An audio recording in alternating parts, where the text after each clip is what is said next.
চলতি 2025-26 অর্থ বছরে পোশাক খাতে রপ্তানির দেয়া লক্ষ্যমাত্রার চেয়েও বেশি আয় করা সম্ভব বলছেন ব্যবসায়ীরা। তবে এজন্য দেশীয় সমস্যাগুলো সমাধান এবং সঠিক পরিকল্পনা জরুরি।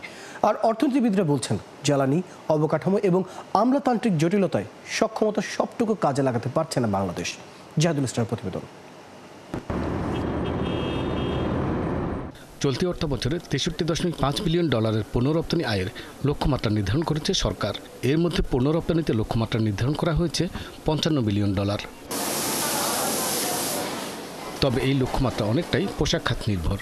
মোট রপ্তানির 85% বা 44.49 বিলিয়ন ডলার আয়ের পরিকল্পনা এই খাত থেকে। অবারিত যে সুযোগ তৈরি হয়েছে রপ্তানি আদেশ প্রচুর নেওয়ার এবং গ্রোথটাকে অনেক বাড়ানো, তার জন্য অন্যতম হচ্ছে ব্যাংকিং খাতের সমস্যাগুলি দূরকরণ।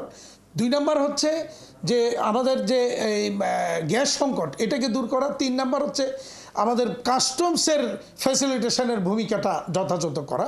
বাইং হাউস অ্যাসোসিয়েশন বলছে সরকার পক্ষ থেকে ক্রেতা প্রতিষ্ঠানগুলোকে নিরবিচ্ছিন্ন পোশাক সরবরাহের পরিবেশ তৈরির নিশ্চয়তা দিয়ে সেই মতো পরিকল্পনা নিলে লক্ষ্যমাত্রার বেশি রপ্তানি সম্ভব। আমাদের ক্লায়েন্টের সাথে কথা বলছি, তারাও চায় বাংলাদেশ থেকে সোর্স করার জন্য, কনফিডেন্স পাচ্ছে না। সেই কারণে কিন্তু তারা চাইলেও বেশি বাংলাদেশে অর্ডার প্লেসমেন্ট করতে পারছে না। চলতি অর্থ বছরে ওভেন উপখাতে 20.79 বিলিয়ন এবং নিটওয়ারে 23.70 বিলিয়ন ডলারের পোশাক রপ্তানির লক্ষ্যমাত্রা নির্ধারণ করা হয়েছে। এফওসি বেসিসে অর্ডার বাংলাদেশে অনেক আসতেছে, কিন্তু আপনি জানেন যে এফওসির যে পলিসি জটিলতা, এটা এখনও সরকারের সাথে আমরা সলিউশন করতে পারি নাই। এফওসি বেসিসের ব্যবসাগুলোকে যদি আপনারা সহজ শর্তে করতে পারেন তাহলে হিউজ ব্যবসা আসবে এবং এইটা একটা সম্পূর্ণ ঝুঁকিমুক্ত একটা ব্যবসা। অর্থনীতিবিদরা বলছেন এলডিসি গ্র্যাজুয়েশনের চ্যালেঞ্জ থাকলেও মার্কিন শুল্ক নিয়ে প্রতিযোগী চীন এবং ভারতের চেয়ে এখন সুবিধাজনক অবস্থায় আছে বাংলাদেশ। শ্রমিকদের জন্য একটা ভালো কর্মপরিবেশ, আমাদের যে উদ্যোক্তারা আছেন তাদের যে কস্ট অফ ডুইং বিজনেস, তাদের ব্যাংকের ঋণের সুদের হার, আমাদের যে ওয়ান স্টপ সার্ভিস যেটা